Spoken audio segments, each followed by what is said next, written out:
As part of an agreement between the University of Miami and the City of Coral Gables, residents are invited to the Collegetown lecture series at the UM campus. The kickoff lecture for the series featured UM President Donna Shalala talking about healthcare reform. Tonight marks the beginning of a lecture series that the University of Miami is going to be hosting for the residents of Coral Gables. And it's part of our agreement with the City of Coral Gables, our development agreement with the City of Coral Gables. And through this agreement, we're going to be providing a number of series that will deal with relevant issues. For instance, tonight, which marks the beginning, President Shalala, the president of the University of Miami, former Secretary of Health and Human Services under the Clinton administration, will be talking about health issues. President Shalala stressed that this lecture series and agreement between the university and the city is one that they can build on. Those who founded Coral Gables had a shared vision about what a university and a community could do together.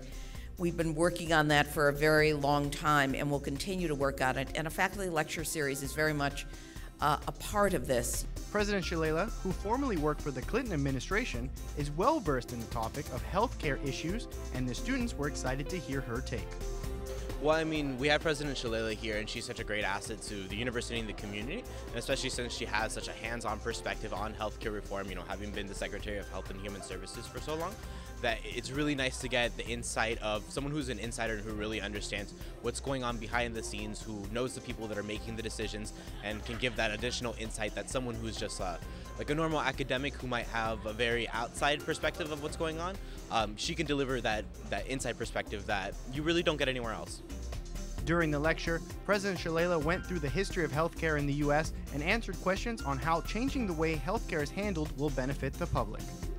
The whole history of this is just a fascinating story in American politics. But I start with the assumption that we need everybody to pay their fair share. And if they can't afford to pay for it, we have to provide it in some way. But we need a much more efficient way of paying for health insurance for everyone and to help people pay for health insurance if necessary. And we need a very different kind of health care system than we currently have. The University of Miami will have more lectures during the year and will be open to residents. For more information on future lectures, visit www.miami.edu. For What's Happening Coral Gables, David Alvarez.